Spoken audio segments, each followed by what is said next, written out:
እሺ የእግዚአብሔርን ቃል ሳነብ የገረመኝን ነገር ልንገራችሁ።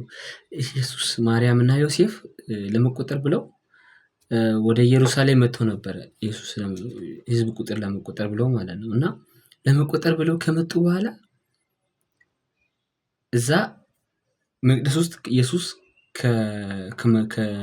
ከመምህራን ጋር እያወራ እየተጠያየቀ ሰዎች ደግሞ የሚጠይቁትን የሚሰማውን የሚናገረውን ነገር በሚመለከቱበት ጊዜ እዛ የነበሩ የአይሁድ ረቢዎች መምህራን የሚባሉት በእርሱ እየተደነቁ ነበረ። ነገር ግን ማርያምና ዮሴፍ ኢየሱስን ትተው ሄደው ነበረ ማለት ነው። ኢየሱስን ትተው ወዴት ነው የሚሄዱት ሲባል መንገዳቸውን ቀጥለዋል ወደ መጡበት ማለት ነው። ነገር ግን ኢየሱስን ማርያምና ዮሴፍ እንደተው አላስተዋሉም ነበረ።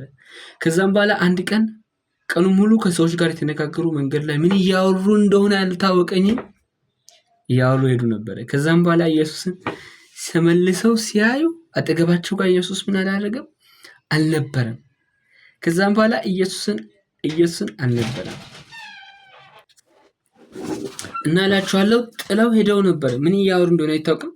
ከዛም ሲመለከቱ ኢየሱስ አጠገባቸው ጋር አልነበረም። ከዛም በኋላ ኢየሱስን ፍለጋ ማርያምና እናቱ ማርያምና ዮሴፍ ተመልሰው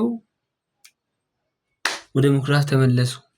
ከዛስ አንድ ቀን ሙሉ ሄደው ተመልሰው ከዛም በኋላ ልጁን ኢየሱስን ይዘው ተመልሶ ወደ ሀገራቸው ተመለሱ እና አንድ ቀን ከኢየሱስ ጋር መለየታቸው 2 ቀን ወደ ኋላ እንዲጓዙ ነው ያደረጉት።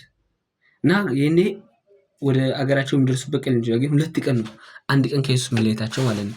እና አንዳንዶቻችን በህይወታችን ላይ ከእግዚአብሔር ሐሳብ ከእግዚአብሔር ፍቃድ ከእርሱን ከማውራት ትተን በተለያዩ ነገሮች ላይ ተጠምደን እንደ ማርያምና እንደ ዮሴፍ ተጠምደን ከኢየሱስ ተለይተን ብዙ መንገድ ረስተነው ሄደነው ከዛ በኋላ የሄድንባቸው መንገዶች ተመልሰው ተመልሰን ወደኋላ ከእርሱ ጋር እስክንገናኝ ድረስ ብዙ ዋጋ ያስከፍሉናል። ቢሆንም ግን ማርያምና ዮሴፍ ምን አደረጉ?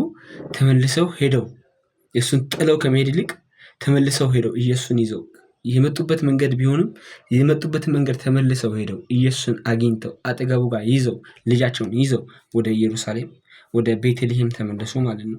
ስለዚህ ኢየሱስን ትተን ከምንራመድባቸው ኢየሱስን ትተን ከምናወራቸው በተለያዩ ነገሮች ተጠምደን ከምንወድባቸው ነገሮች ወደ እግዚአብሔር ፍቃድ ወደ እግዚአብሔር ሐሳብ መመለስ ይሁንልን እና ከእርሱ ተለይቶ መኖር አይሁንልን እና ግን ዋጋ ቢያስከፍልም የመጣንበትን መንገድ እንደገና ቢያስከፍልም ተመልሰን መተን እርሱን ይዘን ወደ ፍቃዱ ተመልሰን ጉዟችንን መቀጠል ይሁንልን። አንድ ጀምሬያለሁ ብሎ ወደፊት መሄድ አይሁንልን። እንደነ ማርያምና እንደ ዮሴፍ መመለስ ይሁንልን። እግዚአብሔር ይባርካችሁ።